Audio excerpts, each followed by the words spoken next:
Oh,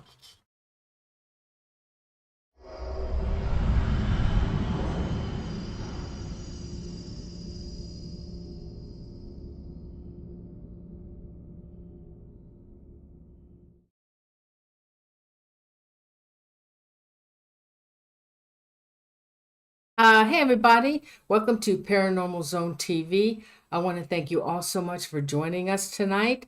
And for those who may be new to the show, if you would please subscribe, I'd appreciate it. And please, if you like tonight's show, which you will, please give the show a like. I'd also appreciate that as well. So we have our favorite returning guest, Dave Spinks. And I'm so excited. So tonight is our guest, Dave Spinks. He's a paranormal investigator, he is an author, and he's a paranormal celebrity.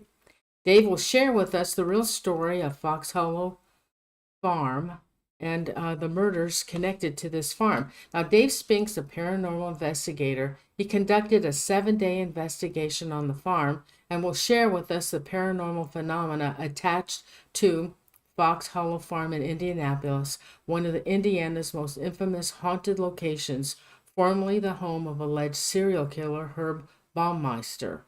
The estate gained notoriety after human remains were discovered on the property in the 1990s, leading to a widespread report of paranormal activity, including shadowy figures, disembodied voices, and unexplained cold spots. Investigators often use tools like EMF meters, digital recorders, and infrared cameras to document these phenomena. Now, Dave will share with us his what he captured on the farm. But so I'll tell you what, let's welcome Dave to the show. Let me bring him on. Hey Dave, thanks so much for joining us tonight. Hey, Noreen, thanks for having me. Oh It's always a yeah. pleasure. Hey, listen, would you before we start, I'd like you to tell the viewers about yourself before we start. Sure. As Noreen said, Noreen covered some of it. I'm ex-military, federal law enforcement retired, and I've been investigating and researching the paranormal for well over 30 years now, right around 37 now, actually.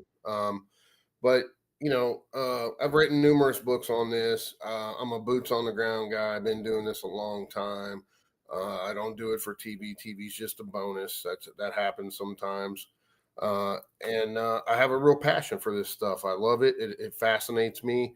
And as you can imagine, I've experienced some pretty crazy things over the years doing this stuff. But it's for me, it's like three of man's greatest unanswered questions. What happens when we die? Are we alone in the universe, and are unknown creatures walking among us? So that's kind of like my little mantra that I use. That's why I do this. I'm looking for answers. I'm on my own journey, as we all are, to try to get some kind of information into that. Excuse me. Did It's allergy season, folks. Oh, bless you, honey. But yeah, yeah, it's a fascinating thing. I got a lot of cool new stuff I'm working on as well. I am now part of Christopher Garetano's White Phosphorus Pictures, which I'm super stoked about because he's the same mindset as me. We're very similar. We want to show the real deal stuff, not the I found a demon every week stuff that you see on a lot of these shows. It's such BS, folks. It just doesn't happen that way. I'm sorry to disappoint, but that's the truth and the reality of the matter. Not saying that doesn't happen. It does happen on some occasions, but some of these shows that are so scripted, they're ridiculous. And all these people on YouTube that you see out there that have never stepped foot in the field, they've never done any real research. They're just armchair people, that are saying they're investigators. They're just full of it, guys. It doesn't happen that way. You got to really use discernment when you're watching this stuff. So, you can see some of the famous real deal people out there, like Jason Haas, talking about it. I mean, yeah, I think he posted something today. Oh, it's demons every week now, demons every day now. It's all we're seeing, and it just doesn't happen like that. It just doesn't. There are some really fascinating, unexplained things out there, though, that people experience all over the world on a daily basis. So, I'm not trying to discourage anyone, but just please use your discernment when you watch some of these shows. They're totally scripted and total bull crap. So, Uh, did you want to mention your latest book and your oh yeah. CDs? So I have some really cool new stuff. You may have heard me talk about it before. I have 4 books out that will be out this year. 2 of them are already out. Beyond Mothman's my newest book. It's basically the start of me releasing 20 plus years of research in and around Point Pleasant, the whole area. It really is about, I call it the Skinwalker Ranch of the East Coast because it has so much paranormal, everything, unexplained phenomena, UFOs, hauntings out the wazoo, UFOs out the wazoo, and of course the Mothman and many other cryptid sightings of creatures I've investigated up there over the years. So it's really just one of those places that has it all, and I spent a lot of time up in that area doing all of that. I mean, it's got Native American giant skeletons that were unearthed there in burial mounds. There's Indrid Cold sightings. There's Men in Black sightings. I mean, it's got it all. Like I said, so that's my first book. There may or may not be another book of that, like a volume 2 and a volume 3, maybe possibly in coming years. But that first book's based off of my 20 plus years investigating that area. So spent a lot of time up there, and it's a fascinating place, creepy place too, very creepy. So that book came out earlier this year. And then I have my new Paranormal Poems and Ominous Odes series. Book 1 is available on Amazon right now. It's poems about all this stuff, my own experiences, like you've heard some, and then I went crazy with it, and now we have music from the poems. So you guys have heard some of that. If you haven't, you can backtrack on Noreen's episodes and hear some of that on there, where we play a few of the songs that stemmed from all the poems. So, and I'm pretty stoked to say one of the new songs I did that no one's heard yet on this show has been getting radio play. So pretty cool. I know they played it. You said they played it on the local channel. That's crazy. How did they find out about it? This guy that's the DJ there, he follows all my stuff, and he asked me to send him a few songs over so he could listen to them, and I did, and he played one of them he loved a lot right on the radio station. Oh my God, I'm getting like hundreds and hundreds of messages. Where can I get that from? And I have, the first. I'm putting them on CD for the nostalgic aspect of it first, and then next year I'll probably make them available on digital download for everybody. But it's the best Halloween music you'll ever hear. I'm telling you. Oh. I mean, it talks about everything under the sun in the paranormal, legends, lore, hauntings, cryptids, UFOs, the whole nine, along with some of my own personal experiences. And all that started just as a fun thing for myself. And I let a few people read them, and they really said, I need to put them out. So I said, I didn't think they were that good, but people are really said they loved it. So I put it out. Yeah. I know we did a show, last month or so. And we played the CDs on there. Now I do have, Dave, Fox Hollow. I wrote a poem about Fox Hollow and what I felt about it, and we did a song on it too, so she can play it if she wants right now. Okay, so I'm going to play the Fox Hollow song. Hold on. Okay, we won't be able to hear it, Dave, but the viewers will. I'm not sure how long it is. If it's over a minute or so, I'll just play maybe about a minute and a half of it. Okay, I'm going to play it now. Fox Hollow Farms, a secret laid bare. Whispers in the wind tell of horror and fright, where the soil holds bodies, some in plain sight. A killer's grip, in the silence he thrives, strangling dreams with the bullhose, many lives deprived. 56 men put to rest in the mud, 10,000 bones lie in the earth soaked in blood. At the bone farm, spirits hold my soul. Bodies were burned and thrown in a hole. Each step on this land has bones underfoot. Fox Hollow's grounds are forever cursed.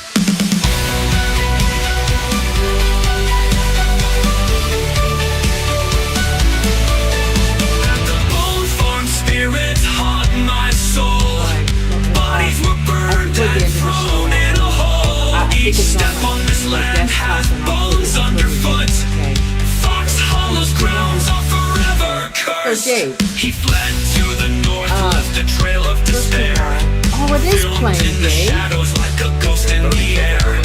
Tales of of his victims. A I can sinister see it. It's prize. playing in my Murder audio on his mind, he mixer. led a double life. Digging through the past, the truth falls apart. With every new find, it shatters the heart.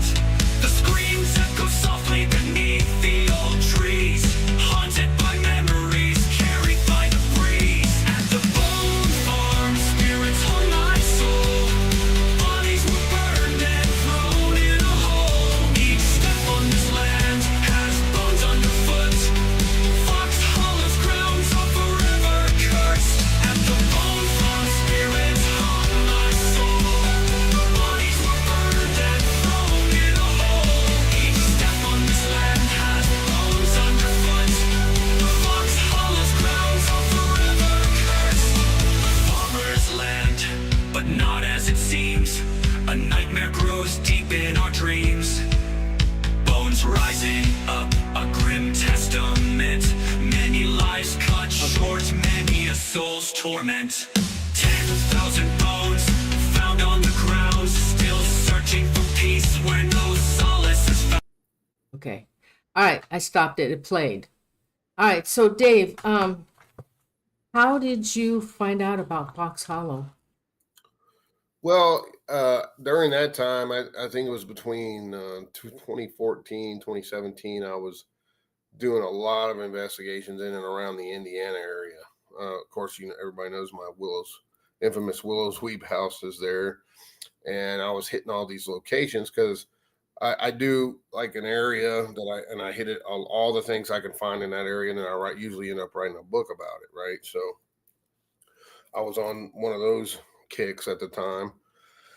And I remembered hearing about the Herb Baumeister serial Oh. killer case, and I had seen recently that a TV show had been there, a famous TV show had been there, and I wondered if I could get in there and do the same thing because I wanted to see for myself if it was as active as the TV show said it was, and I made contact with the owner, and he said sure. Of course, he charged us a fee, which is okay. That's what we do. I mean, sometimes we have to pay fees to go inside these locations. And I was there for a few days with some other guys I was working with at the time, and had one of the most, I don't even know how to describe it. It was a very ominous, just horrible feeling to walk where a serial killer walked Oh. and did all of his debauchery and just heinous things to other human beings that you can imagine. I've been in a lot of really nasty haunted locations, like you guys know, the ones that know me on Noreen show, and for you new ones, I've done a ton of stuff. But this place in particular just had a whole different vibe to it. It was so evil and so negative. And you realize, hey, I'm walking right where this sick SOB, evil person, probably demonically possessed in one way or another, just did horrible things to people, And when you're walking in the same footsteps that guy did, it's just I can't even describe it. Like the feeling you get, it's like in your soul, if that makes sense. It's like so heavy and so deep and so horrible. And you can feel it. It's like so thick and heavy in that place. I don't know how people live. I don't know how the guy and his family lived in that place. I really don't, because I don't know. Maybe I'm a little more sensitive to that thing than other people. But beautiful house. I mean, the house is just beautiful. Indoor swimming pool. Of course, that's where he did most of his debauchery. And he had a room off from the pool that had a big window that you could look into the pool area, and he had hidden a camera up in the air exchange vent, and then he would film all of his nasty, sick deeds to these people while he was killing them, and after he killed them, he did stuff to them, and it was just we got numerous EVPs in that place that matched up to some of the known victims' names, and I'm sure there's many more they don't even know at this point, still to this day. We actually walked around. I walked around in the woods numerous times. Did find a bone chip, turned it into the little box they keep in the garage for law enforcement. So, you know, the amount of bones that were found on that property, that's like if you listen to my poem and my song, I call it the bone farm. I mean, in the song, because it really is. You're walking on top of who knows how many bodies out there. And the only reason they found some of them is because when the rains came, there's a little creek back there in the woods and it would wash away. And Mm. he had to have been using a wood chipper on these people too, because some of the bone fragments were like that big, you know. Oh They my were God. tiny, but they did find full leg bones, arm bones, a skull. I mean, this was a true killing field. This guy would, you know, and at one time when we were there, it was a pretty big, vast wooded area behind his house. But you could see where they started building these housing developments around, because I guess the new owners had sold off some of the property, you know. And now, from what I understand, I haven't been there in several years, but it's all built up around the whole property. I mean, so they built houses on top of these people's bodies. Oh my God. So it wouldn't surprise me if a lot of the houses or apartments, whatever they are, townhomes, whatever, might start experiencing some paranormal activity. So during the second day, so the first day we were there, we kind of got the layout of the place. The owner walked us around and told us where we could go and where we could go, and he pretty much gave us free reign, which was really cool of the guy. You know, I mean, he said, "I'll be up in upstairs in my area up there if you guys need anything, but you can have full reign. Just don't go in this part of the house. You know, that's where we're going to be." So I said, "Okay." So the pool area, crazy bad energy in there too. The pool hose that he strangled the victims with was still in the house, Damn. which really surprised me, because they didn't have to have it for evidence, because Herb killed himself. Yeah. He was never brought to justice. No. Got away with He it. knew the cops were getting ready to arrest him.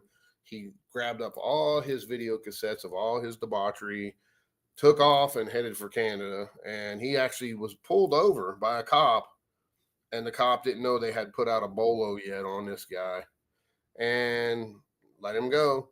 Mm. And they found him dead. And what gets me, and what's the weirdest thing, is you would think, okay, he either threw the tapes away because he didn't want people to see what a monster he really was, and he wanted to keep that to himself, and or somebody helped him and took him. And there's theories that there may have been help, but nobody knows for sure. And Really?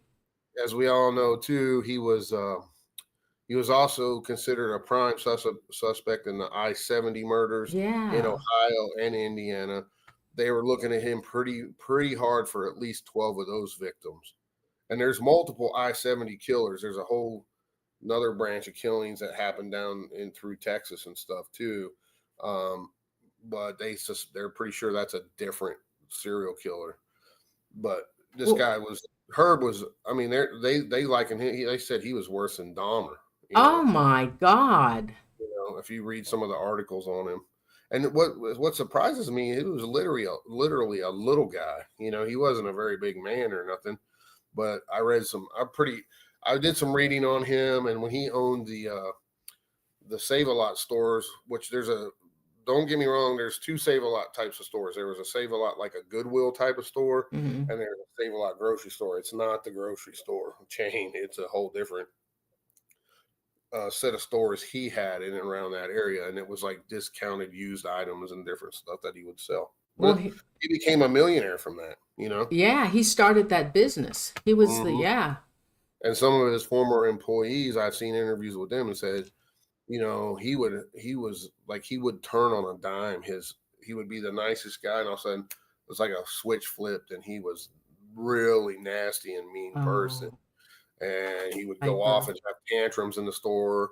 If the sales were down, he'd start throwing and breaking stuff in the store. So this guy had a split personality of some sort of bad person as well. Oh But yeah. like I said, we did our thing first day there after we got our walkthrough and everything. We did a lot of EVP work, ran some ghost box, got some crazy ghost box responses, and I had all this film. And when I had my old YouTube, it was on there, and of course, everybody knows my old YouTube got hacked and taken down by someone that was supposed to be my friend, and they weren't. But that video is lost forever, Oh unfortunately. no. What a So shame. no big deal. A lot of people saw it. We did some live stuff there. But the second night there, and Maureen, I'm sorry, but we only spent I think we spent 3 nights there, not 7. Oh, okay. Sorry, I thought it was 7. Yeah, no, it was Now 3 nights. you actually stayed on the property. You stayed in Yeah. the house. What was that Well, we were like? going to. Oh, you didn't? The first night we did we stayed all night and then we went back to the hotel. I mean, we're there for 24 hours. Took a break, went to our hotel, came back, and then did a second night, and then left the next part of after half of the day the next day. But the weird thing is the second night. So everybody knows about Indiana. It's in the Midwest, Tornado Alley, all that kind of stuff. This crazy electrical storm, and this has happened to me more than once over the years at different places. But you could see the storm off in the distance, and there was lightning and everything, and we thought it was going to hit us. Well, after we were in the second night, so we wanted to concentrate the second. Uh-oh. We interviewed him. He had a whole lot of crazy experiences. He said all the time something would come up and pound on that door really loud, and he'd get up to answer it, nobody there. And they had video surveillance and all kinds of stuff there. So, and there was never anything on the camera. So to me, that was the victim's spirits, doing stuff. And he shared all kind of crazy experiences he had. He saw apparitions in the guest house, shadow figures, stuff would grab him, touch, in his sleep and all kinds of stuff. And so we went up there, interviewed him, and then we investigated that place. Well, I don't know, maybe 3 hours into the investigation, and that guy was there too during this happened. All of a sudden, this crazy, and we thought the storm was already past, but this crazy rainstorm came in, and it was bad. The wind was, it felt like tornado weather, right? Yeah. And it was pouring the rain. You could hear it hitting the house and everything else. And this went on for a good, I don't know, 30 to 45 minutes, to the point where we're like, man, should we go take cover? This is getting pretty heavy. Yeah. And the rain was just pelting the house and everything. And it stopped. So we opened up the door to go outside and look. Guess what? What? Completely dry. Oh my God. Dry out there. We're like, there's no possible way that could have happened. We saw the rain in the window. There was no rain anywhere. Oh. The ground, the driveway, everything was completely dry. That's bizarre, Dave. It was like sideways raining. That's how heavy my it was. God. And we're like, how can this be? This doesn't make any sense at all. It was one of the weirdest, most bizarre things I've ever experienced. That's crazy. And, the grass wasn't even wet. Oh my God. So we sat there and we were trying to decipher what just happened. Was it some kind of something opened up on us and we were in a different reality or dimension? We couldn't figure. We still don't know what happened. Wow. It was one of the most bizarre things. Wow. And we even talked to the owner, because we went over and knocked on his. He was in the big house and we were on the guest house. And when this happened, nothing wet over there, nothing. We go over there, knock on the door. He comes out and we're like, "Did you hear that rain?" He goes, "Yeah." And we said, "Well, look at this." We brought him outside. He said, "How do you explain this? There's nothing wet anywhere. What the frick just happened?" That's crazy. So that was one of the most bizarre things. Oh, absolutely. So I don't even know if that was related to the killings or what, but something.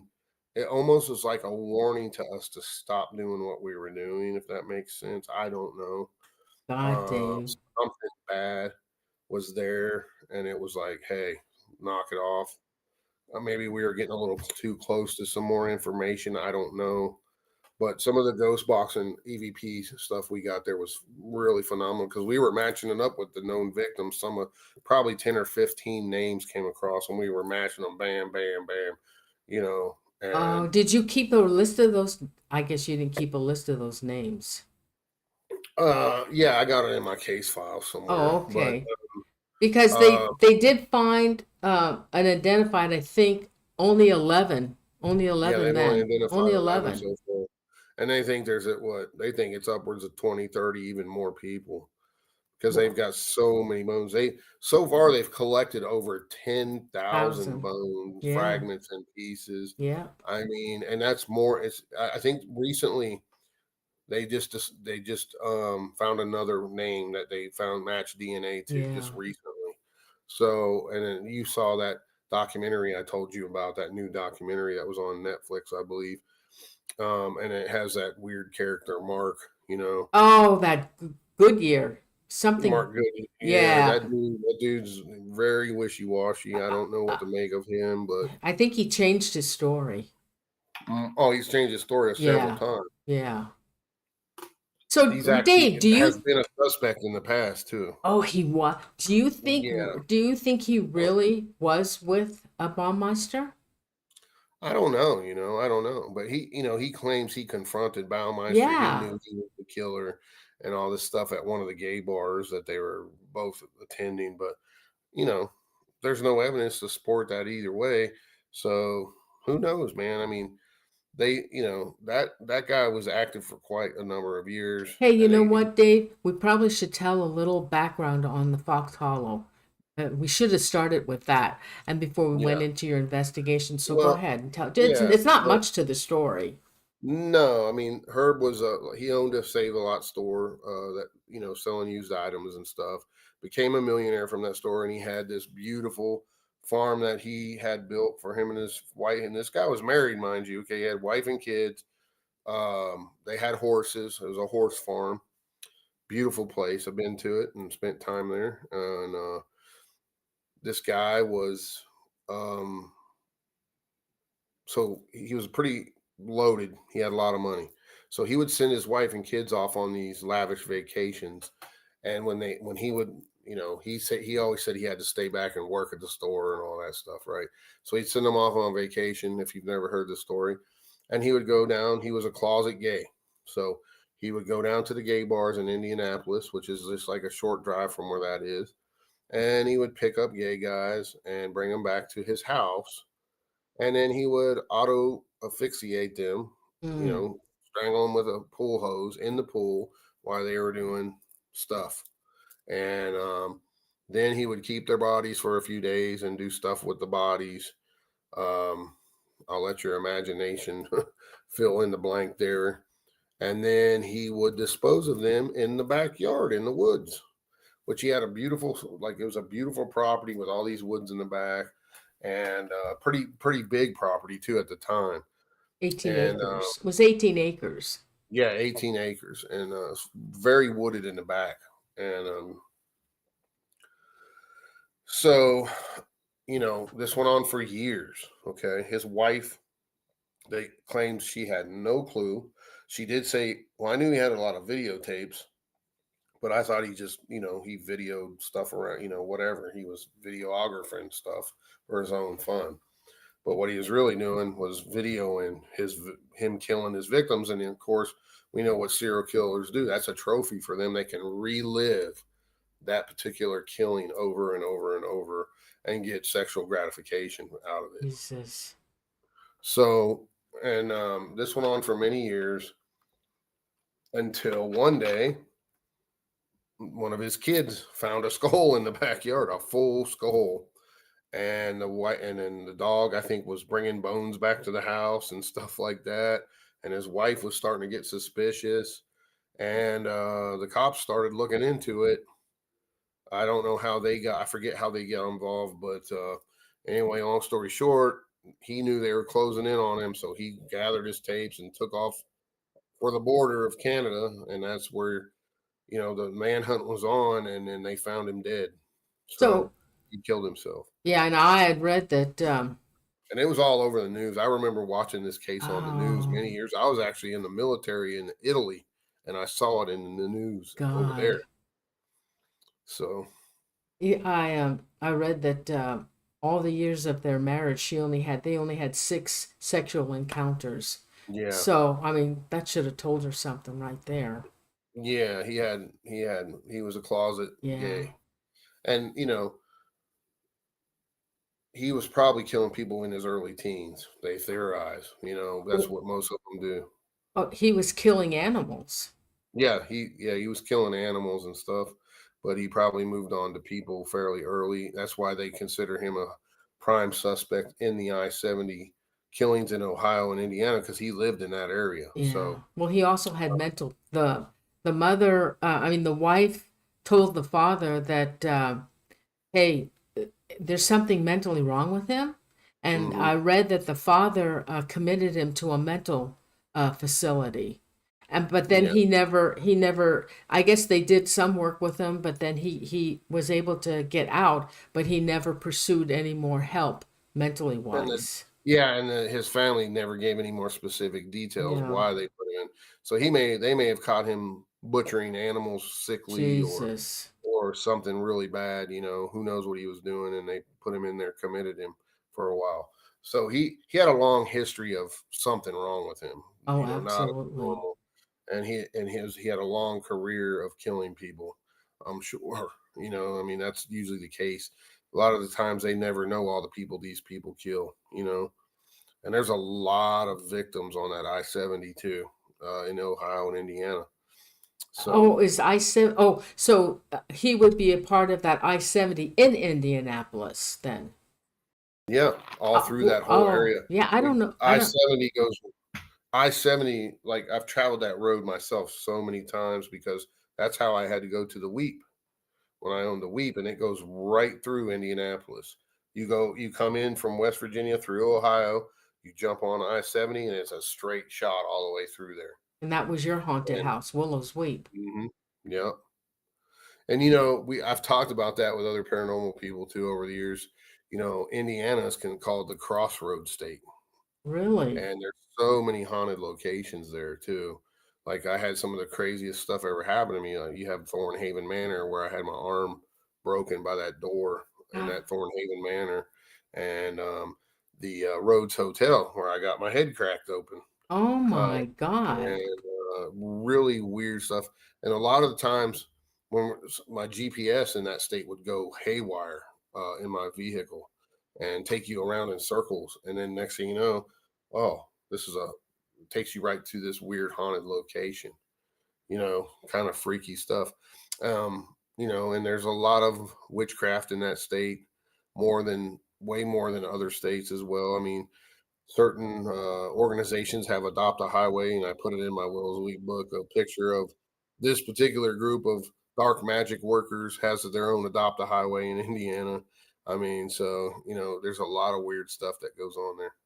Mm, And Herb was one of the most prolific serial killers of our time. yeah. And since he's dead, he doesn't get the press anymore, but like he did. But it was crazy. It was a worldwide case, Uh, and there's still documentaries coming out on him. You know, So Dave, these tapes, I didn't know anything about the tapes. Of course, I didn't watch the documentary on Hulu.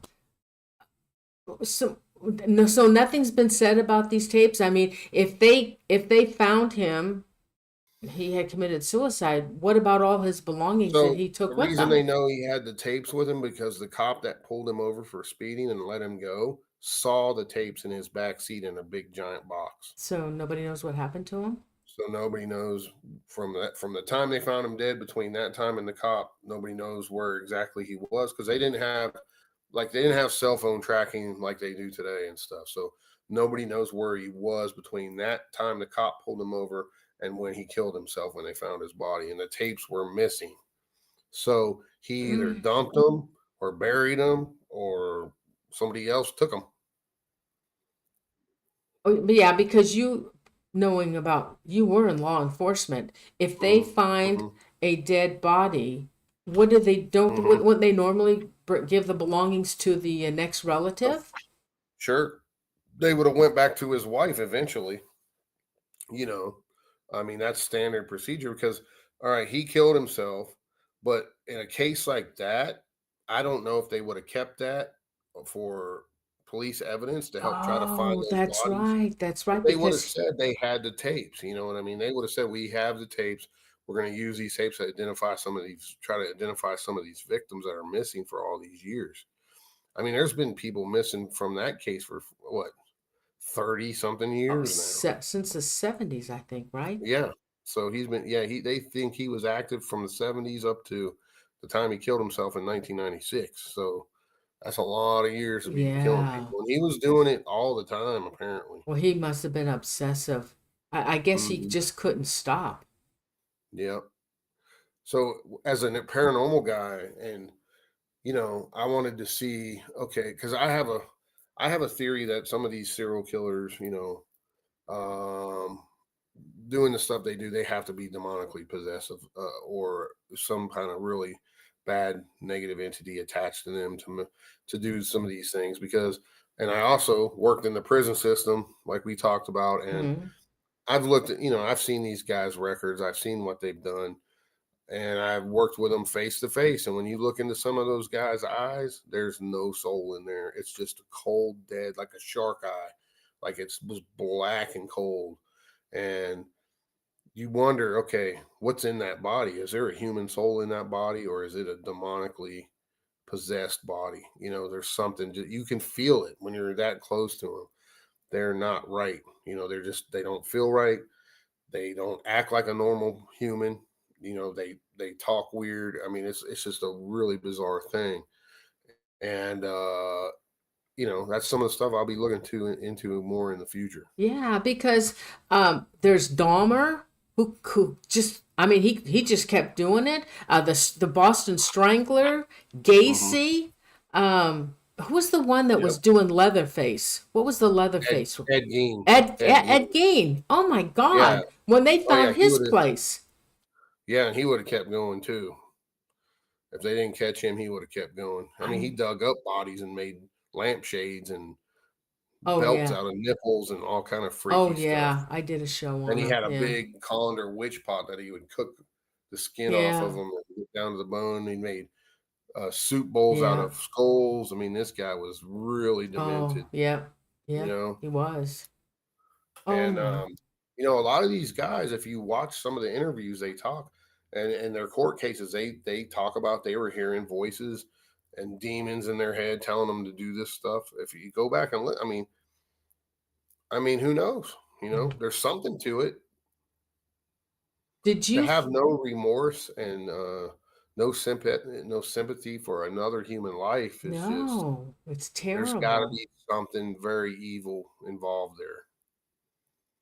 There, yes, there. Okay, so I don't know. Sure, there's some Um, sick, twisted people yeah. that were abused, but you got to go farther with that. Okay, a lot of these people had been abused in their lives. But me and Jen, you'll hear us talk about it all the time. When people have what we call holes in their soul from abuse or from whatever it may be, molestation, beatings from a really bad parent. When people get to that point and they have this huge opening in their soul, and that allows negative stuff to jump into them. Okay. It's just the same thing when you drink or you're using drugs. It lowers your self defense systems, and boom, there's something that next thing you know, you got an attachment because you're mad, you want revenge, or you're so grief stricken. How could my parent do this to me, or someone, or anybody do that to them? A little kid get abused like that in whatever way, just as some examples, right? So we have a theory that those type of things can allow demonic entities and different negative attachments to get into people and make them do things, or give them that little push they need to try to kill themselves, to hurt other people, then kill themselves, or whatever the case may be. You So know, that's some of the things we're looking into these days. And because we've had a lot of cases recently where there's some kids that had no suicidal ideation. Some of the cases we worked that are paranormal related, and these kids are killing themselves. And Uh, we're like, why? And sure enough, we find out through interviewing the families and stuff that, before this happened, there was some weird paranormal activity going on in their homes, oh or no, or, really? or whatever the case, right? So Really? that's some of the stuff we're looking into. I mean, it's really bizarre and really just heart wrenching to say the least. Well, I read that he had a normal house. He was brought up in a normal home. Mhm. Maybe Um, he, you know and every what? case is different. That's what I'm Yeah, saying. he's a bad So, seed. Bad mhm. seed. That's all. Oh, there's been several serial killers that came from good households and great parents and stuff. They're just bad seed, like you said. Yeah. Or Oh, maybe they were dabbling, maybe they were messing with a Ouija board. Who knows? We don't know. no.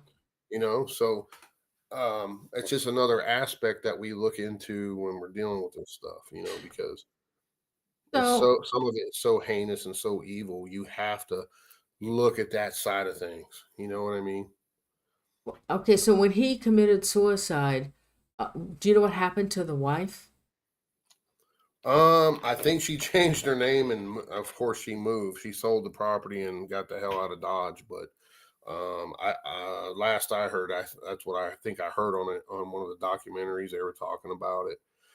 You know, um, I had like during that investigation, I had the willies, like I had the heebie-jeebies, for like Really? 3 weeks after that. I was like, because you felt like you were dirty. I don't know if that Oh, makes sense. You felt like your soul was dirty because you walked in the shoes of that guy. Like you were. It was just yuck, yuck. I don't even know how to explain it. Like I try to explain it to people. There's really no words for it, but when you're walking in that and what went on there and you can feel it palpable in your soul and all around you, it's just it's just the grossest, most negative thing mm, I've ever felt. damn. Did And so the other guys that were with me, they felt the same way. I mean, we were all affected in the same way, very negatively, just like you couldn't really wrap your mind around, wow, this really happened here.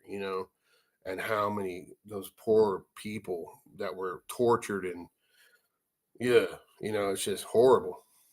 when you did your investigation, were you able, I know names came to you or you heard names, but Yeah. were you able to connect with them to get any responses?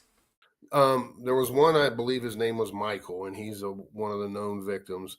We felt he was coming through very strongly, and we had a little conversation. And we were asking him just to try to get information from his spirit if Herb was the one that killed him, and he said yes. And we said, how did he kill you? He said strangled, you know, um, stuff like that. And there were several things that were just right on point, bang, bang, bang, bang, bang. And it sucks that I lost all that, but I'll never forget that experience and whatnot. I'm sure the other guys that were with me will not either. It was just, ooh, I mean, Did you feel any of the hauntings on that property? So I heard that owners and the people that were murdered are haunting that location. Who would be the owners? well, the owner would have to be Herb then, right? I guess they just said the owners are haunting. Why Well, I don't would know. I mean, I didn't go into the history of the property, or if I don't know if Herb built that house or he bought it like that he there. I'm bought not it? sure. He bought it. So maybe other people died on that property. Maybe let's theorize paranormally that some other debauchery happened on that property and somebody, something Oh, negative is haunting that property yeah.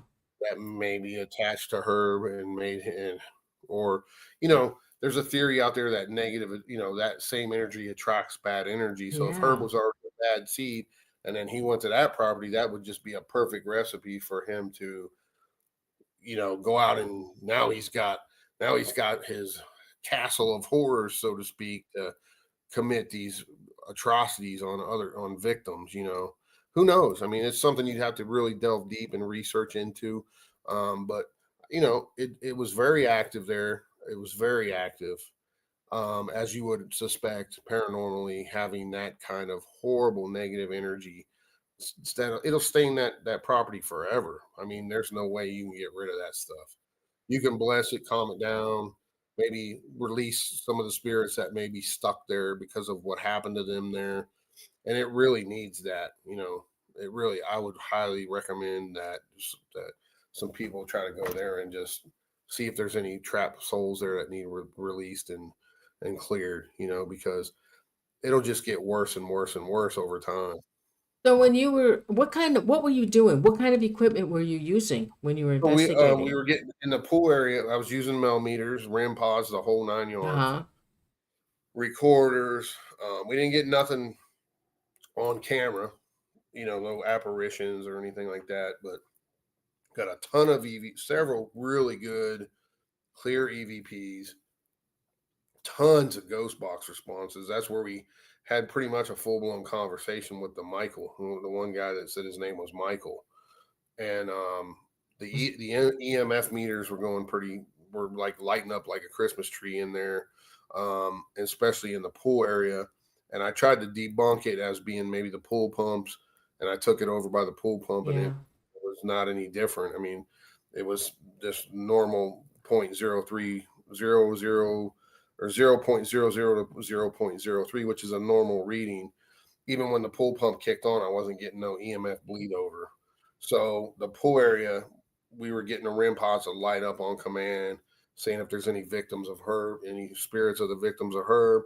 If you can't communicate talking, go ahead and touch the REM pod, touch this thing, try to light it up, move it, do what you can, and it would max out, go back down, max out. So as far as that type of equipment, it was getting a lot of hits. Wow. Do you And same with the guest house too. I don't know. I'm pretty uh, sure some really bad stuff happened in that guest house too. okay, listen, did you when you were doing this investigation with your equipment, did you at any time pick up something, an entity or a spirit that didn't make any sense that he would be one of the ones that was killed by Baumeister?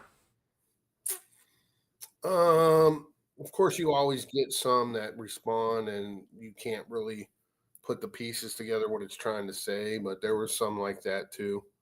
And you got to remember too, he was drugging these guys too. So they might not have been in their right mind, didn't might not even have known what was really happening to them, at the time. So they might be all messed up spiritually too, because they don't even know they're dead. They might not know they're dead. Oh yeah. Last thing they remember, they were having drinks and were about to have a fun time in the pool. Now they're dead.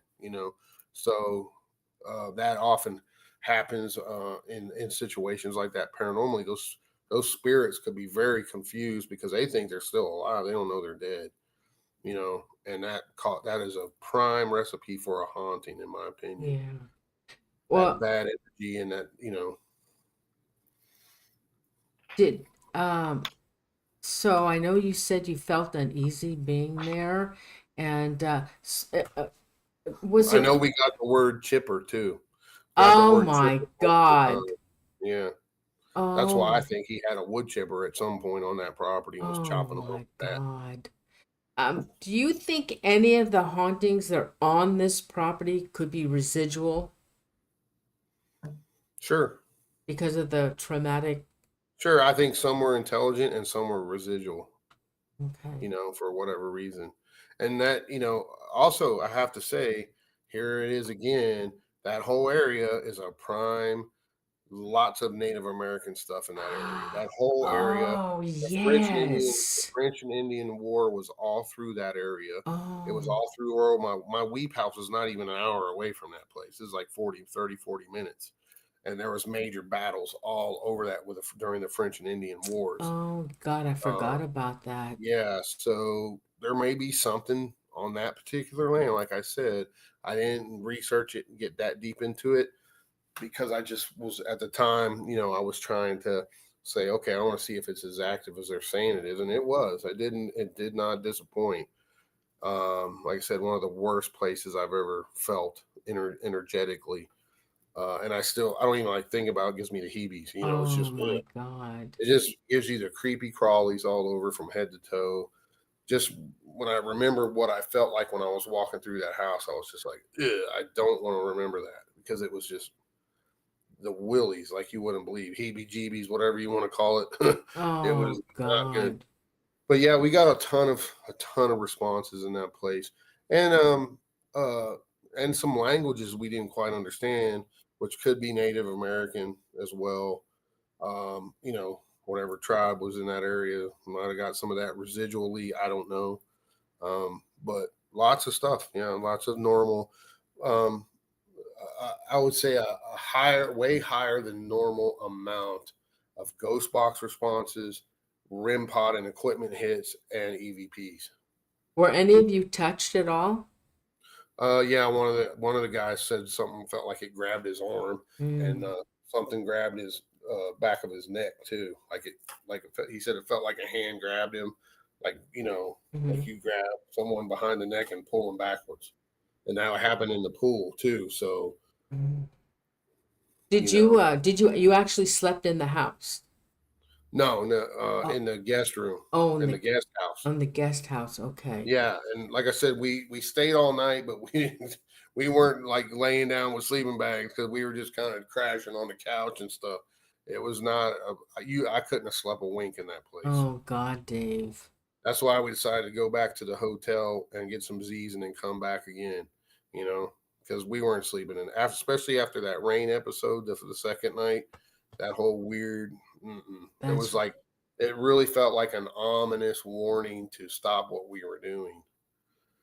From what or where, I couldn't tell you. It was just one of the most bizarre, creepified situations. uh. Do you well, I guess they're not. They're going to keep digging. Oh, There was I book, guess they're going to keep digging to yeah. try and get some more bone. I don't know how they're going to do it. I mean, they said that they have a laboratory, a DNA all set up, and if anybody has a You got missing, to remember that was like for me that was 10, 11 years ago yeah, now. well, they're still doing it. So So, do you yeah. think they're still digging over there? Well, yeah, I know they have taken ground penetrating radar there to see if there's any bodies that may be like buried shallowly or whatever. But he was just, I mean, he really didn't go into that much effort to hide these things. He was just, I think he was just wood chipping them things. And they do know he burned some of the body because some of the bones were charcoal. Yeah, So how could the people around there not smell that? I don't get that. But of course, it was a big property. 18 acres, a pretty 18 big acres. property. Yeah, it is. Um, did any? How many people were with you? Two. Oh, just the two. Oh, okay, Yeah. yeah, I got it. Did you feel anything went home with you after that investigation? No, I cleared myself pretty heavily on that one, but Mhm. I still had. I mean, I had the heebies real bad. I mean, the energy in that place is unexplainable, like just outright horrible. Hey, Um, did you ever have any dreams of any of those victims asking for help? no, sure No? didn't. Now Okay, I can't remember if one of the other guys said he did, okay, I was just but I'm not wondering. sure. Don't quote me on that. But Uh, I don't want to associate with those folks anymore. So for various reasons, but I'm pretty sure one of the guys said he had a couple of weird dreams about it in the days following, or and for some reason I keep seeing in my head something about a red shirt, a red shirt, a red shirt, and I think that was the Michael guy. I don't know why I say that, but I see a red long, like a button up, one of those Henley shirts, red yeah. long shirt. And I can't remember if that's what one of the guys said the dream was in the dream or we were getting that on a ghost box. But like I Mm, said, that was 11 years ago. And unfortunately, like I've done so many investigations. When I do them, I kind of do a mind dump afterwards because that's why I film everything, so I can go back and then I'd make voice notes and everything, what happened during the investigation. But unfortunately, that one is completely lost. I did send you a few of the pictures that of me there to show folks I really was there and I was on the property. But Did any in your investigation or your voice recorder, whatever, did any of them um, like ask for help, to help me or to find to I believe Uh, we did get some of that, you yeah, and did? we told the owner that he might wanna get, a clergy member out there or a shaman and try to help release those spirits that are struck because I do feel there are spirits still stuck there. Yeah. I mean, back in those days, I don't know if they've done anything since then, but at that time, there was definitely, in my humble opinion, there were some spirits that were definitely still stuck there. Like I said, sometimes when these spirits don't know they're dead, they think they're alive and they don't understand what's going on, which is a perfect recipe for a haunting and what causes some of these things. Well, It's that's not the really, only reason, but there's many reasons that yeah. hauntings occur. Uh, I didn't even look to see if anybody had questions because I just wanted you to, got a lot of big comments here. Um, do you guys have any questions? If you do, oh, please ask Dave if the things, oh, okay, let me see this. Please ask Dave if he thinks or feels if Herb acted alone or had accomplices. Um, I kind of lean that he probably most likely acted alone, but there is something in me that says he may have had help from time to time. I think there were several of these people, they were doing debauchery and maybe got out of control and somebody died and they helped cover it up maybe on occasion. Because when you're drinking and drugging like these guys were, and they all admit it, even the Mark guy was, oh yeah, we used to party hard, even the weird Mark guy, he's like, yeah, we were doing drugs, ecstasy, all kinds of stuff. But you get in a pool situation and you're, half crocked and somebody starts strangling you, you really don't have the energy to fight them back after several seconds and you're done, so I don't, and the pool hose being, and the owner even told us that was the pool hose he strangled him with. And I couldn't believe he had that in his house because that is a freaking literal trigger Yeah. object. And that alone, that tool of the killer that he strangled these guys with is in the house could create a haunting up the wazoo by itself, you know? Uh, So I was just blown away by that. Okay, so And I when, guess the cops never came and got it because Herb was already dead. No reason for that. They didn't need no more evidence. They yeah. didn't need anything. Herb killed himself. So there is no case now. All right, so from what I understand is that he would go to the bar and he would pick out, I guess, certain people, Mm, certain men. He probably talked to them, and if he didn't like them, he moved on to a next one. That's what I'm getting. And then, but wouldn't he only take home one at a time? yeah, Oh, always okay, one. Much more okay. manageable for a killer to kill one person than two, right? So also, a lot of the guys were of different ethnicities, not white. There were some white guys, but they were mostly they were Hispanic or black. Oh, He seemed to prefer that, from what I seen, that they think. But there was some white guys too. Um, what else was I going to say about that?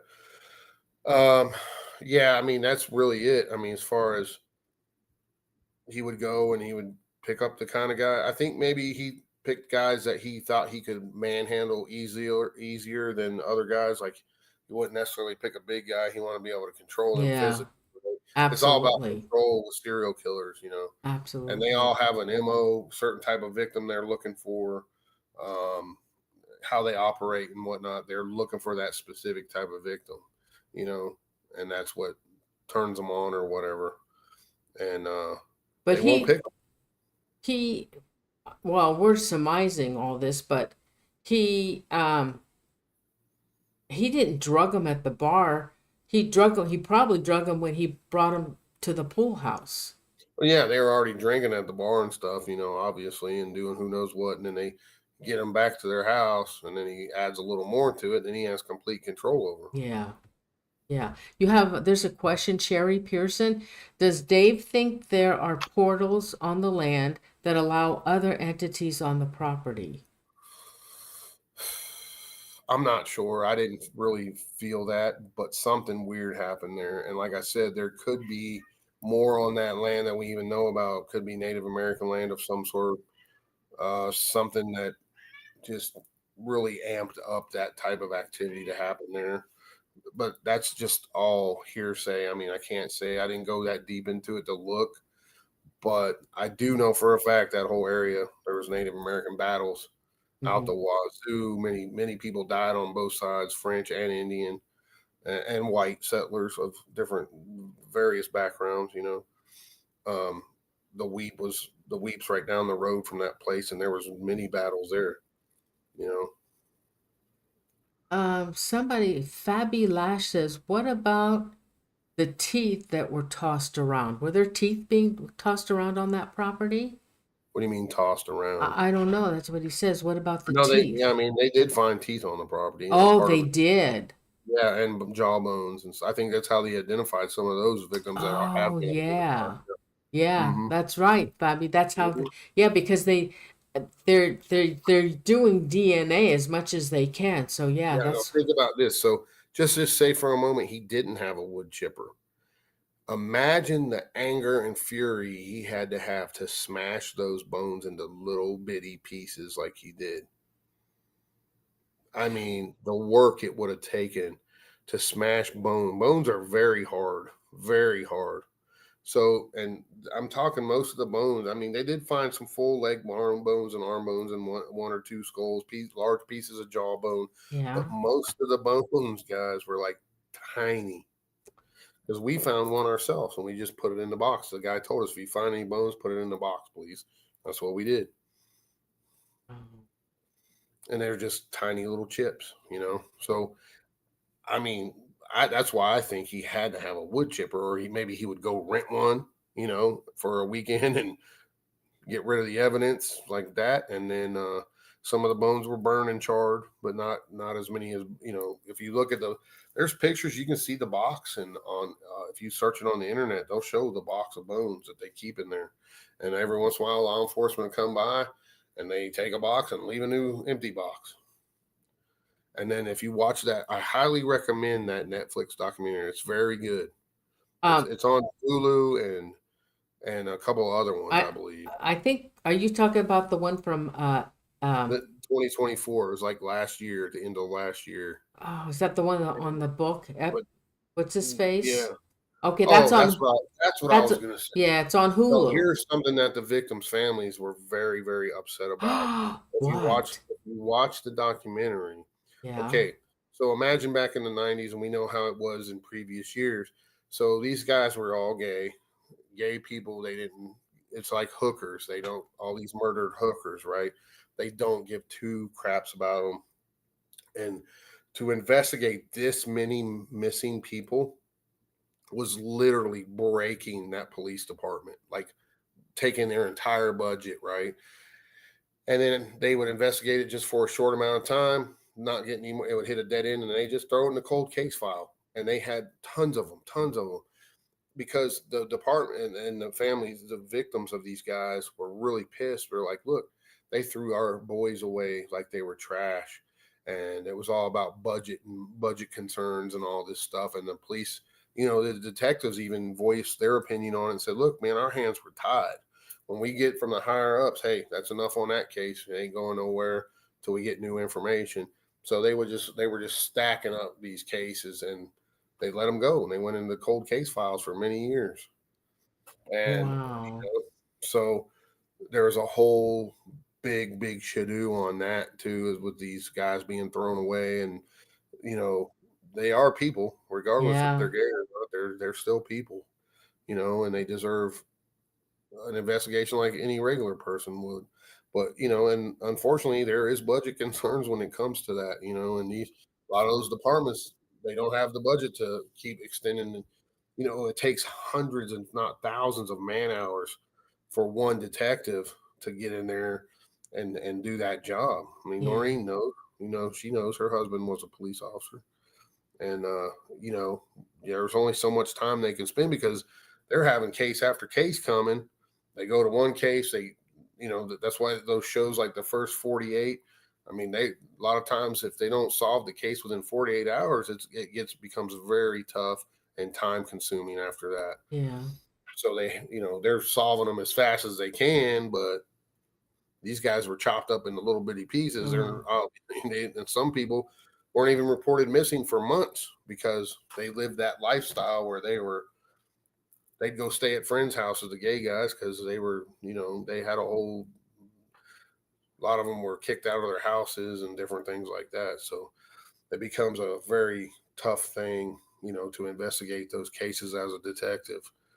And when you're under budgetary concerns like that, the departments just aren't going to allocate the time to them. They won't, and that's why you see so many cold case files nationwide with everybody, because they only allocate. And some of those high crime areas like Memphis and all these other cities that are they're getting 20 murders a month.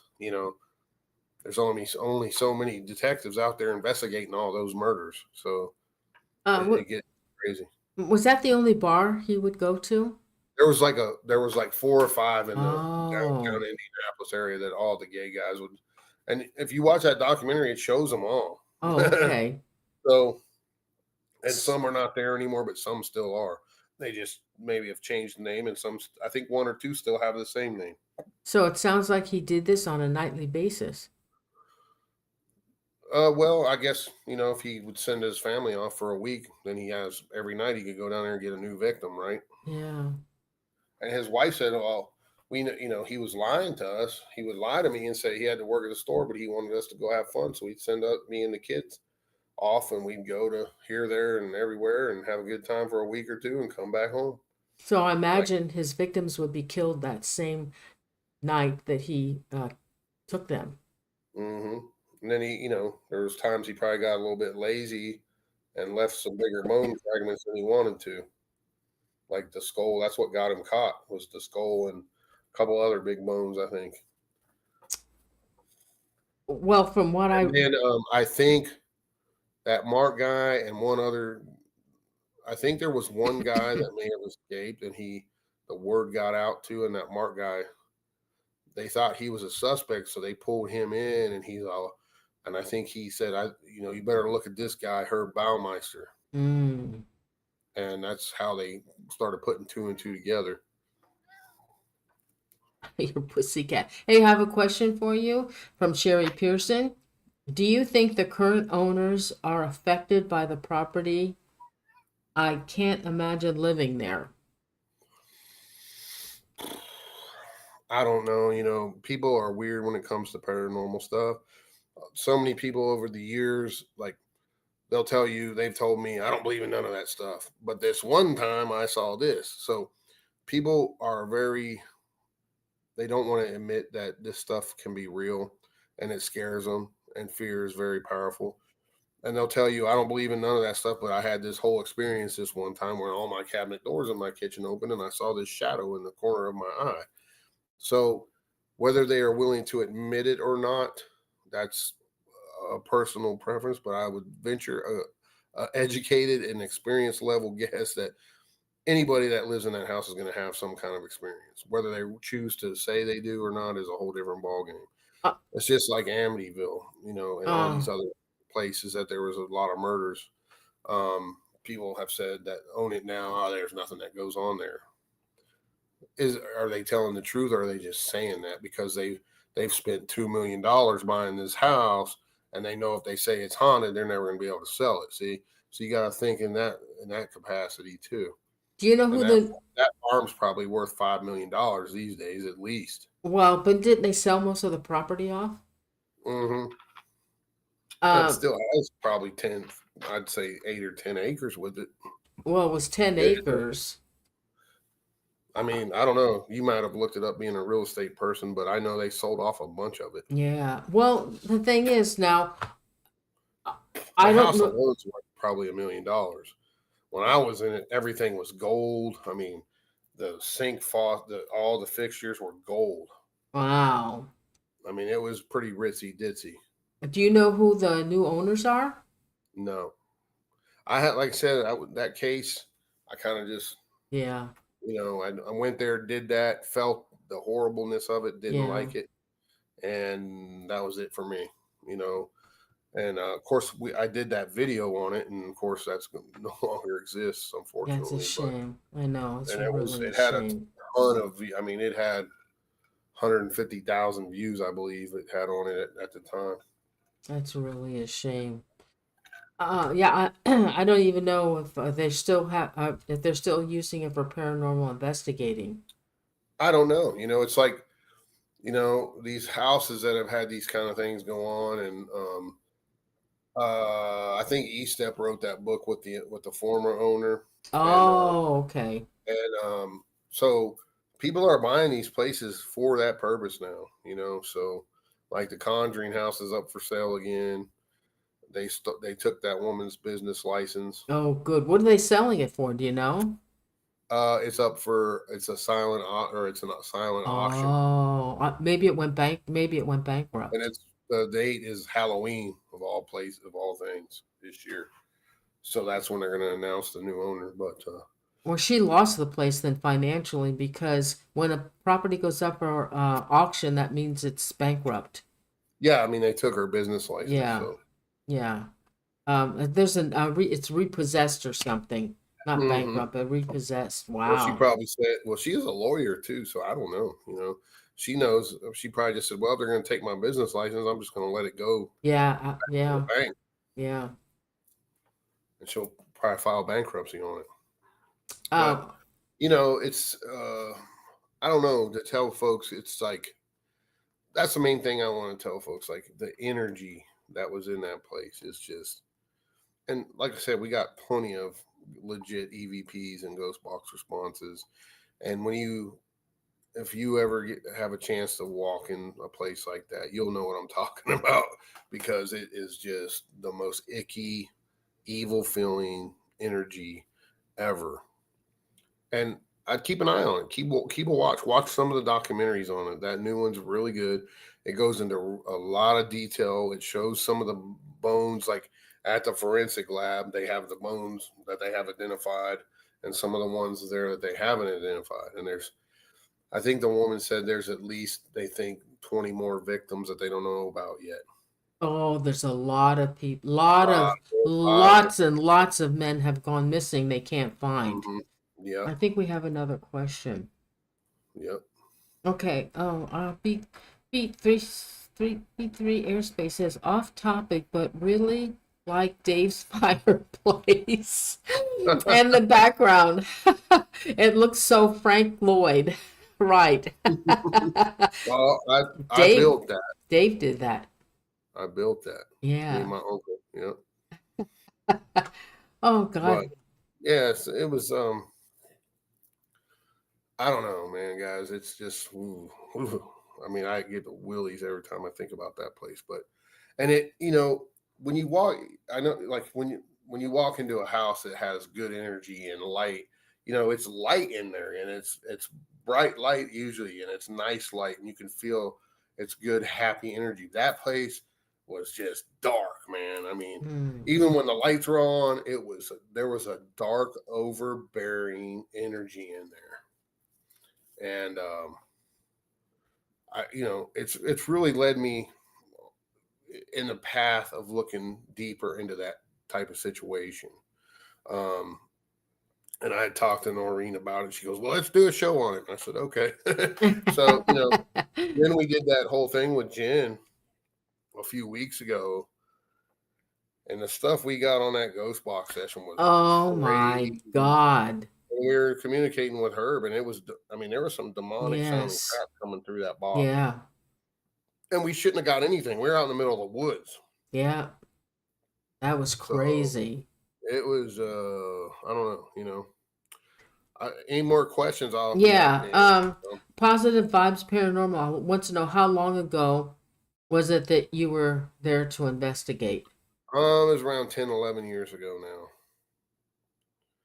and I can feel that energy like it was yesterday. Still, I can feel that horribleness of it when I sit there and think and go back to it. It's just like, ugh, you know. Yeah, I can So imagine.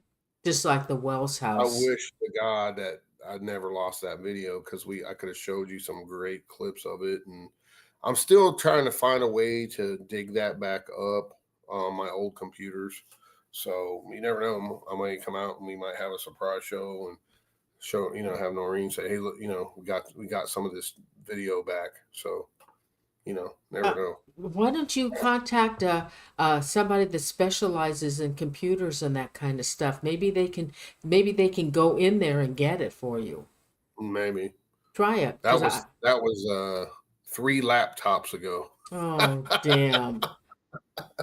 Uh, So okay, I another mean, question, Dave. New England Dirt Roadie. Over what period of time did all of this take place, and how many well, estimated victims? That I think Baumeister. I mean, Baumeister lived in that house for like, I don't know what, 20 years, 15, 20 years, right? Yeah. Uh, I'd have to look the exact dates up, but what he did went on way before he lived in that particular house too. He was doing it even before that, and I think they estimate that there's 20, maybe up to 50 victims of him that they're estimating. Uh, well, if there's 10,000 bones, it's probably more than that. Well, I mean, chopped up bone fragments, Yeah. Oh, 10,000, that's true. what they said, and there's more. I mean, they're still finding them to this day. So it's not full bones, but they've got 10,000 bone pieces, which is a crap load of bones. But This. Uh, I thought about that and I was like, if he didn't have a wood chipper, he had to smash those bones with a real heavy hammer. uh, Like if he burned the bodies, that yeah. makes the bones brittle. That's what they do in the when people die and they burn them, they smash the bone fragments with a Yeah. hammer afterwards. But if he didn't get the fire hot enough, the bone fragments are going to be bigger, right? So I don't know, but I couldn't see how there is houses like toward the front of the gate of that property that were there when I was there, and there was some on the outskirts you could see, and they weren't that far away. If you're burning a body in the open in just a fire pit, people are going to smell that. I would think I don't so. understand it, what I was would. going on in that situation, but some were burned, not all were burned. They said so. He had to have been using a chipper or something. Well, well, like you said, since he was tied to the killings anyway, there was no point investigating. They could have Yeah, they could have gone back onto the property and found. Of course, they did go back because they're digging up bones, but I don't have. I didn't read any information on finding what he used to um, dispose of the bones the way he did. I mean, there's nothing more. There. yeah. They didn't go into any further investigation Uh. because they're like, well, why spend any more time on it? The perpetrator's dead. Let's just concentrate on trying to find who these victims are. And then they ran out of money and they pretty much stopped doing that. So whenever they get some time, from what I understand, the department will bring people out and they look for new bones, trying to get more DNA. But getting DNA, guys, is super. Like the DNA test is super expensive. Unfortunately, I don't understand why it should be free. In my opinion, they should get government funding, subsidization for that, because they're trying to find somebody's family member here. Why not have a government program that subsidizes that? I mean, I don't understand why it's so expensive. Do you think the families have to pay for the DNA testing? I don't think so. I mean, I think they could do it on their own if they so choose to make it go, because they're really at the mercy of the forensic and the police departments, right? So they have to wait till they decide, okay, we're going to do another round of DNA on these body parts.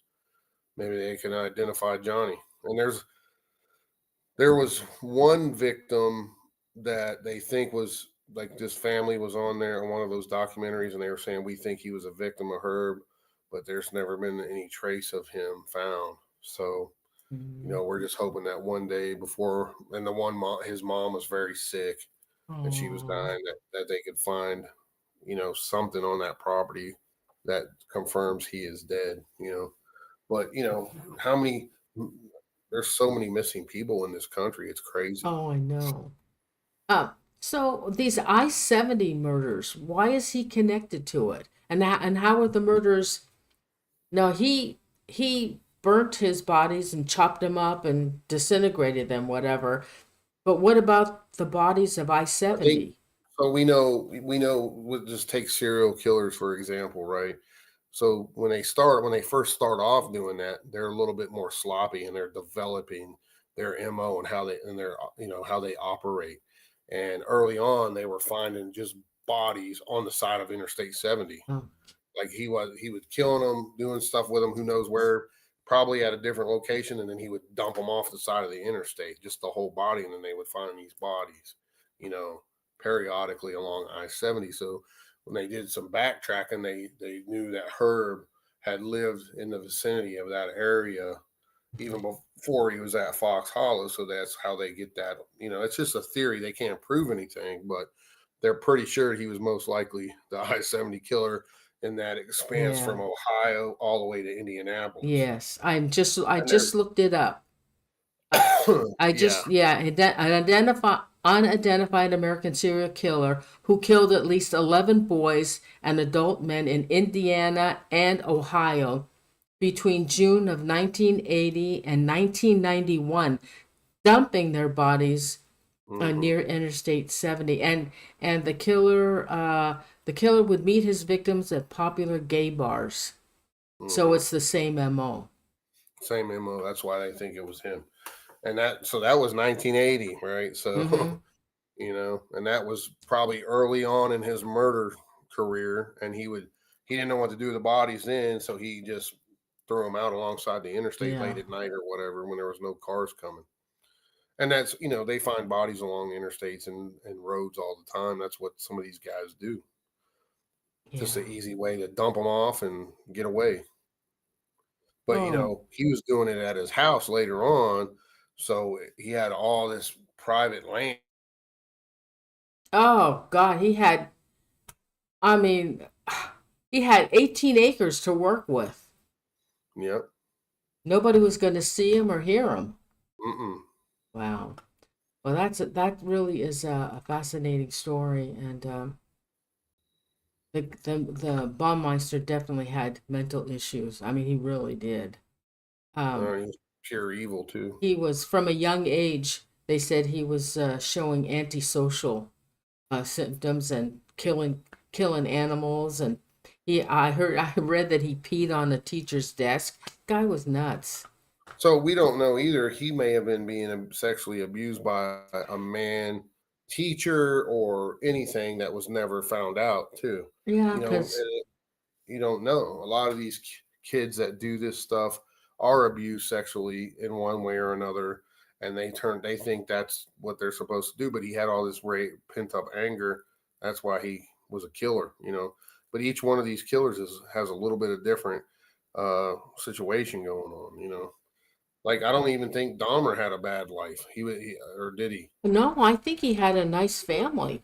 Yep. So some of these people are just bad seeds, man. Yeah. Others have had major trauma in their lives, crazy stuff. So, yeah. And then there are serial killers that you'll never know who they were, like the Zodiac. They'll never solve that case ever. Mm-mm. Oh well, that was a great show, Dave. Thanks so much for coming Yeah, on the it's just. show. I mean, I do think in some of these cases there is a paranormal aspect to it. Because of the horrible killings, the bad energy, that energy stains the very ground, and that happens in all manners of death, whether it's a suicide or a terrible traffic accidents, different things like that, a battlefield, different things, these horrible sexual type crime, murders.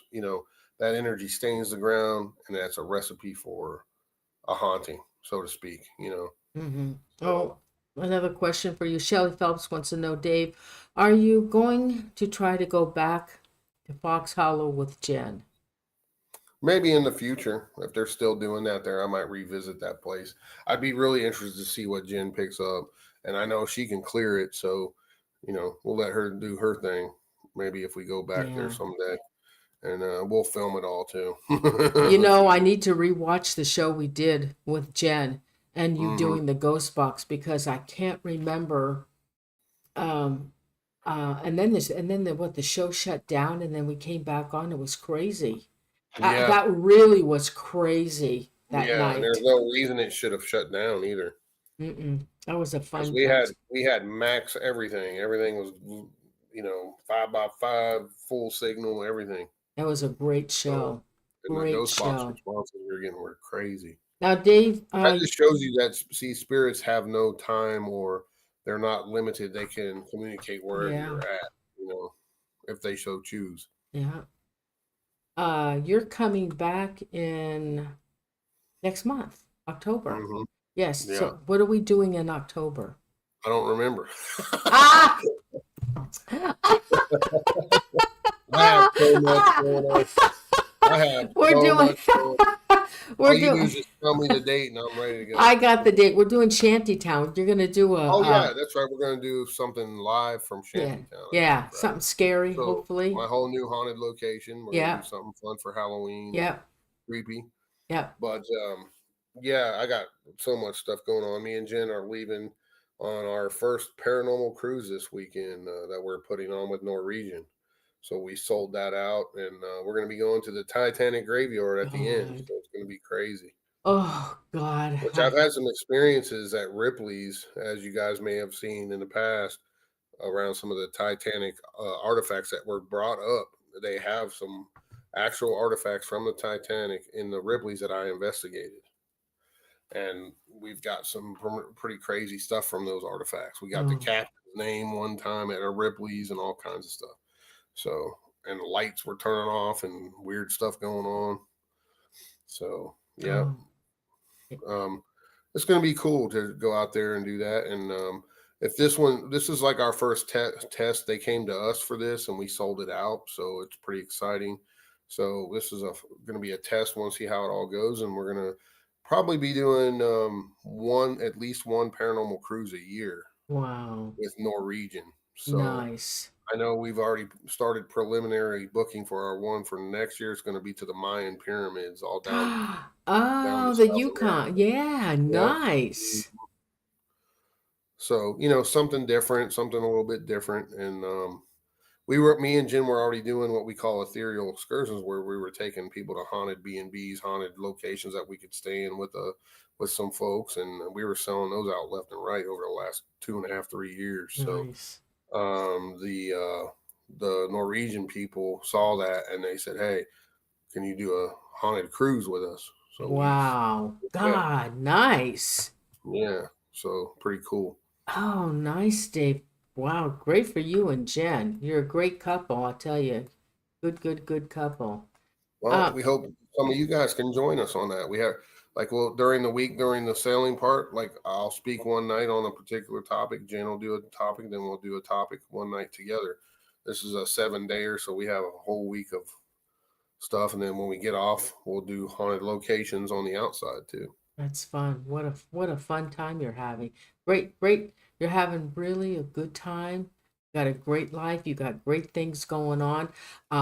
I would love to do another thing on the Wells house because I can't get that out of my mind. That Wells house. Yeah, Um, we can talk about some of that. yeah, yeah, I do. And Frank Fascino. Now he wrote a new book. How come he wrote a Oh new yeah. book? So like I said earlier, he has so much information he couldn't put it all in one book, and he's just released a new book with new information and some new later on witnesses that experienced some stuff came forward to him and gave him the information when they were kids, what they saw that no one ever heard of before. So some really cool stuff coming out. It's now available on Amazon. So you type in Frank Fascino, and his book's called Flatwoods Monster: From Myth to Reality. His brand new book. So check it out, and we can do a new show on that sometime if you want, maybe early next year or late Yeah, this year or whatever. I need to read his book. Otherwise, I would be lost. Well, let me tell you something. It's a 400 pager. It's a big book, chalk, and he put a whole bunch of new, never before seen pictures of him and some of the original eyewitnesses and other things that are in there. That Frank's the world's foremost. If you AI who's the world's foremost authority on the Fight Was Monster, it's Frank Vicino, Gray Barker, and then me. So Yeah, I did. I went over to his book. Um, he still has the UFO stuff in there too, but oh yeah, all of I'd it. have to The read whole it. It's a I, fascinating account. It's I mean the stuff he has in there is 100% government cover up of 100%, and you have to have him tell you about some of the weird phone calls he's got from government agencies over the years and stuff like that. yes. Well, since he just wrote this book, I don't know how much he wants to talk about the information that's in the book, because Well, obviously, yeah, I mean he wants to promote it for sure. yeah. So Well, let's do it. Let's do it next year then. okay. Yeah. You and Frank. I'd And love to have you. I wrote the one of the blurbs on the book cover for him, because he is the world's foremost authority on it, and Yeah. he deserves that recognition. A lot of stuff you see on YouTube is all stolen from him and other place. People just steal stuff, and one guy even stole. He did a little documentary. He has a documentary on YouTube he did years ago, and one guy took the entire documentary and put it on his YouTube channel inside some other stuff and tried to pass it off as his own. Did he So catch it? yeah, he caught him eventually, but the guy already had it up there for quite a while, I think that's terrible, but and the people guy do that. copyright strikes on him. But it's a shame that people steal stuff. I mean, they've stole a bunch of my stuff from the Uh, week, over the years, oh yeah. Yeah. getting hundreds of thousands of views and getting money off my stuff, my Yeah. pictures, my content. Yeah. So it's people don't do this work for real.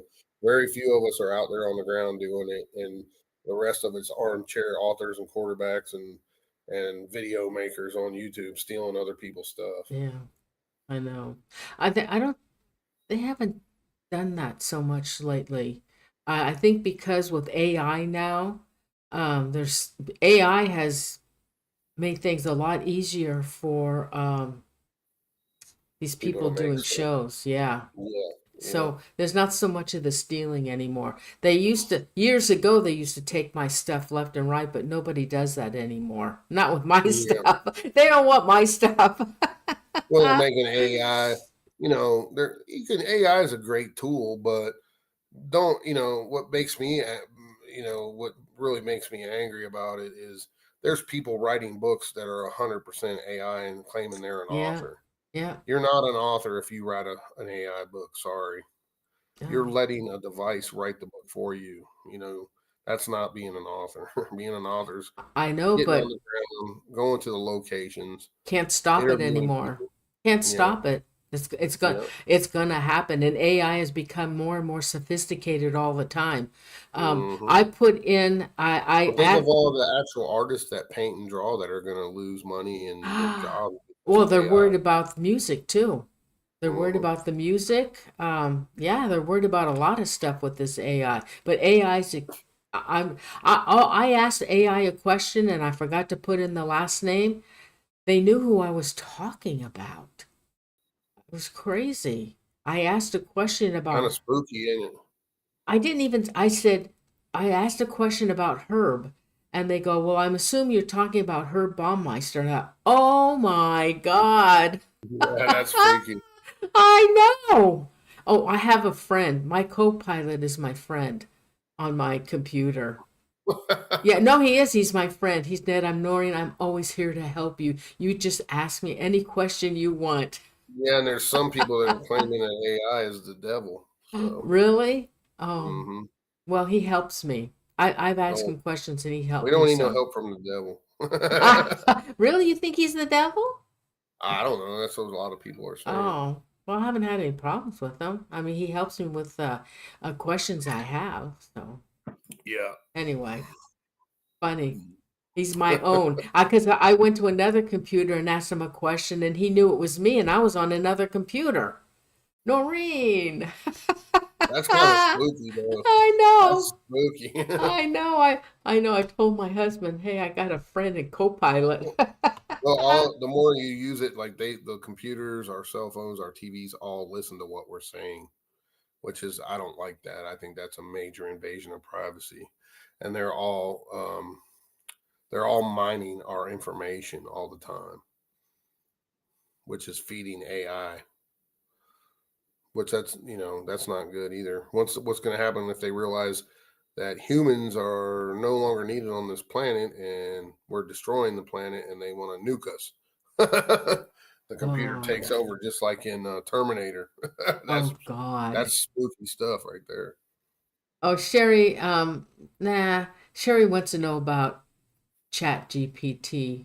Scares her to death after watching a few podcasts about it. Yeah. Yeah, that's what I was talking about. Some of these podcasts are saying that it's the devil and it's the mark of the beast and it's all this crazy stuff. Well, I always tell folks, look, it all depends what your intent is. If you are a bad person and you are wishing bad intent and you're hurting other people, then you're bad. You're bad. You're on the evil side. If you don't have bad intent, then you're a good person. If you're not intentionally going out hurting people or whatever, then once we know better, we do better, right? As humans. So everybody makes mistakes. So we can all be led the wrong way, and then you realize, hey, we're being led the wrong way. Time to change. Time to change that behavior and move to this side of things because that's where the good intent's at, right? So it's like anything else. Who knows what the the the people in control are doing behind the scenes? We don't know, but we're not. If you're not doing that intentionally, you're not responsible for their actions. So you know, and if you catch them doing it and find out they're doing it nefariously, then it's on them, not you. You just don't continue that behavior of interacting with those people, or Mhm. whatever it is. Okay, Dave, thanks so much for coming on the show tonight. I really Thanks for having appreciate me, it. guys. And please go to my website, check out my books. If you like poetry, I highly recommend my new paranormal poems and the ominous ode series. People that have it already are they're over the moon with it, say it's awesome, and the music that goes with it is pretty cool too. And this is the spooky season, so now's the time. If you want a CD of the music, go to my website, email me what you want. I'll send you my PayPal and I will mail it. And if you want it signed, I'll sign it to you, mail it right to your house. What's your website? It's www.davespinkspi.com. Right. Oh, davespinkspi.com. And you go onto the World of Weird store page on my website, and that's how you order one. They're $20 on there because of shipping and handling. So they're a little more expensive than if you were to get it from me in person at a show or whatever. But yeah, I got to pay for the packaging and oh shipping and yeah, handling. absolutely. And all that, we know the prices of all that have gone way up on Yeah. shipping through the post office is ridiculous now. Oh, I know. I know. So, but cool stuff. People are really digging it. I sold a ton of them at Mothman Festival, and I was playing it at my table, and they're like, "Where's that music from?" And I said, "That's my music," and they're like, "No, oh really?" And so, selling a bunch of them. There's plans for 15 CDs in the future total. Wow. So, like I said, there's songs about everything you can imagine in the paranormal on there, and some of them are about the Willows Weep House. It's called House of Dread. There's one about Fox Hollow Farms that Noreen played a part of tonight. There's this everything you can think of. There's one. I even have one that's all about the Universal monsters because I love Universal, like Dracula, Frankenstein, Jekyll and Hyde. And then there's real ghost stories, some of the most famous ghost stories, and then also my experiences. That are very personal to me. So I wrote poems first and then turned it into songs, and they came out really, really Oh good. yeah. Yeah, they did. They did. I liked Screaming Jenny. I love And that. that's a real famous ghost story here in West Virginia. And we talked Oh, about that on your show. It's yeah. a and some of the train conductors still talk about seeing her, a woman on fire running down the railroad tracks to this day. They saw her. They call her Screaming Jenny because her dress caught on fire. She took off running, freaking Oh out. my God. We all know what happens when you run when you're on fire. You're supposed to stop, drop, and roll, right? But she ran, and then Oh, it just engulfed her. And then she was running down the tracks toward the train station to get help, and then the train came around the bend and bam, hit her while she was on Oh fire. my God. And they still talk to this day, the train conductors, of seeing this woman running down a track on fire. And they Oh, call her Screaming Screaming Jenny. Jenny. Damn.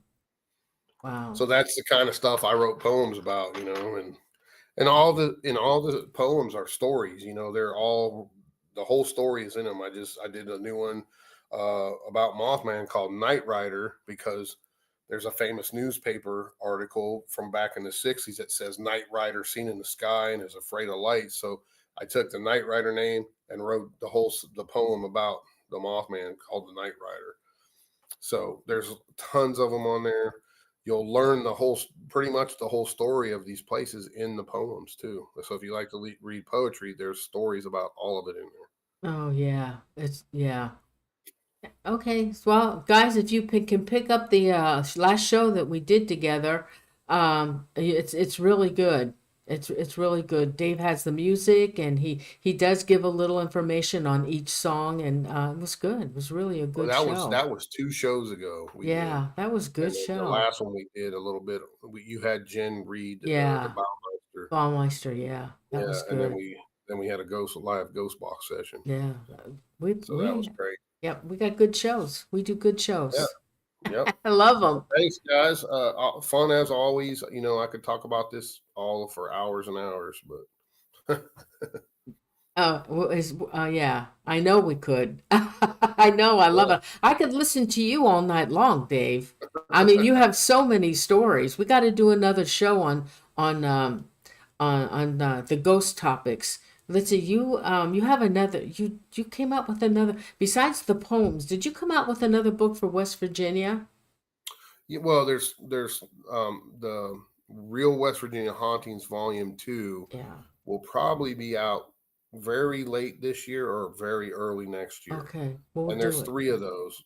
The number 1, number 2, and number 3, and number 3 will be right behind that. They're both almost done right now. Okay, we'll do So, it next year. and then yeah, we can talk about that. And those are just basically all the locations and things I've done in West Virginia, ghost wise, um, over all these years. So many cases in there, and I've done probably at least one paranormal investigation in all 55 counties of West Virginia, and Wow. some counties multiple investigations, obviously. But those are my accounts and what I experienced while on those. A lot like my Wicked 46 book. Except that's one book at Oh a time. God. Oh, And I'm gonna do a revised edition of that book very soon too, okay. and that'll be in the Real Pennsylvania Haunting series. Wow. So that whole series has all the states. Eventually, it'll have all the states that I've done enough investigations in to do a whole book on. There'll be real hauntings of New Mexico, real hauntings of Arizona, Pennsylvania, Tennessee, Florida, Virginia, just a whole bunch of states that I've spent a lot of time in over the years investigating. California too. I mean, I've got enough to do a whole book on California with the stuff I did with you all those years ago, when we went to the Hornet and all that, Oh, the and Hornet and St. Mary's. St. Mary's and a few other locations I did out there, and there'll be one about Nevada too.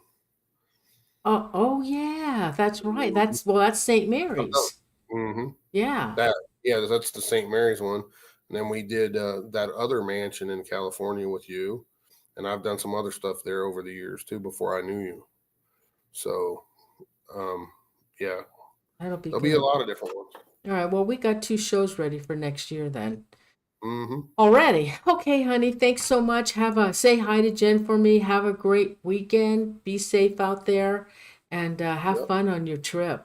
Let's see Oh, when we you're will. leaving. When you're leaving after Boat after. leaves out Saturday. Oh, the when would you? Oh, how you're gonna be gone 7 days? Yeah, 7 Oh, days. okay. Have a good We'll be back trip. the 5th. Have a good trip. Oh, we will. As long as we don't get hit by no hurricanes. Oh God, don't say that. Don't say that, Dave. Be safe, Dave. Have a wonderful time. Thanks, We honey. will. Thanks for Night. having me. Love you. Night Good night. night. Bye, Night. guys. Bye.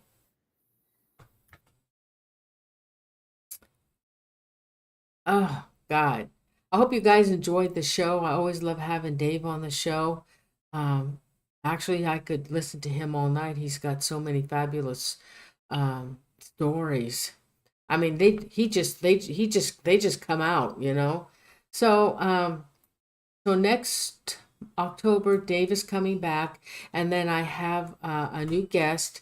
Um, she's in charge of a cemetery that she takes care of, and I think she does ghost hunts on this cemetery.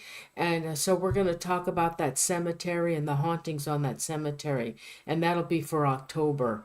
Okay, so thanks so much, everybody. Please give the show a like and don't forget to subscribe if you're new to the show.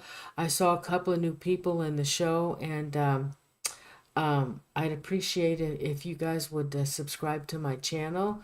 And I saw I saw that Tallcross left.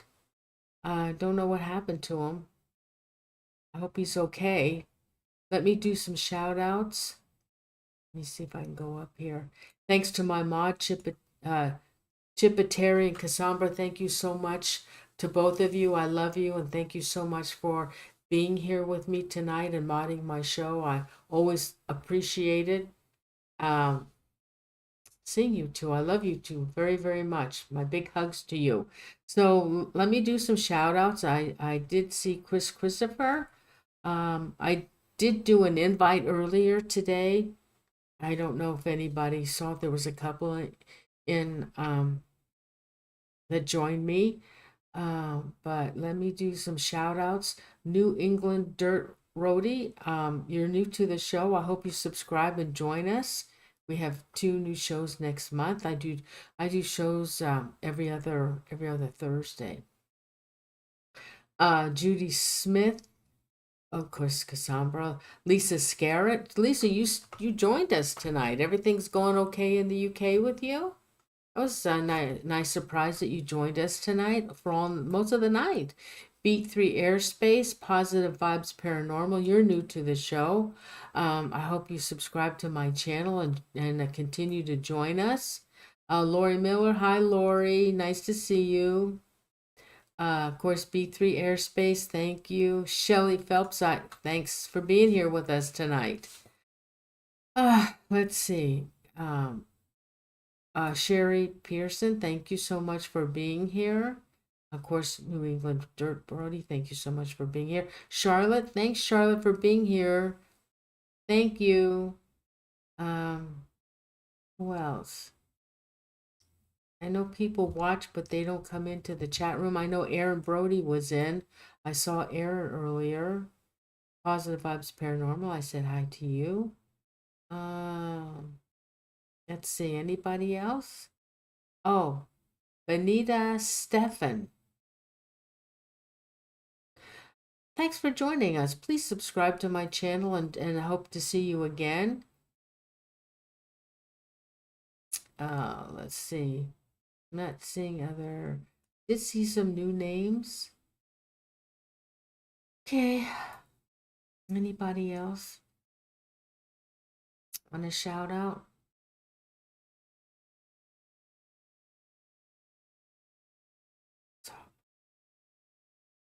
Let's see. Oh, Lolly Tubi.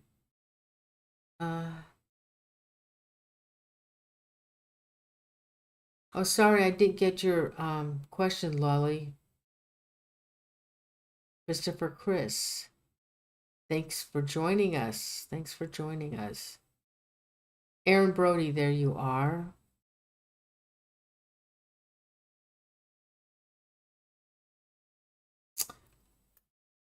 Yeah, you know, I need to find out about that. I was looking up, there's a lot going on with Benet. What's her name? The Benet case. There's been an awful lot going on, and I don't know.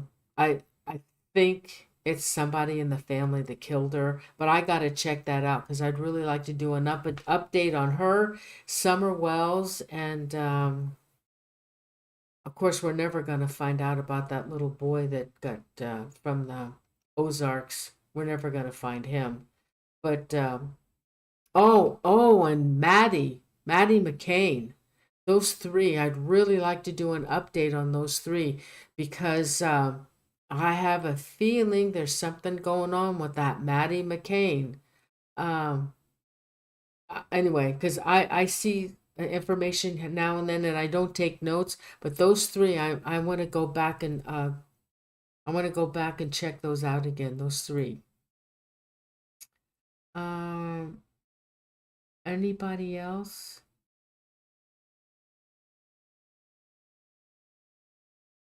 Okay, it doesn't look like anybody else. Okay, I don't see anybody else. That's a lot of people are leaving. Oh, Deck Magnet, there you are. I saw you. Thanks for joining us.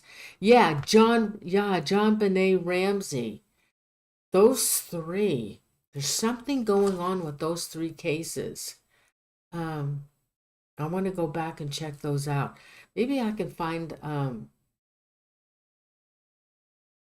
maybe I can go over those again with Jen, or maybe find a new psychic and see what information she can give us on those three cases. I'll have to see what I can do, because I'm really interested in those. Okay, I'm gonna go now.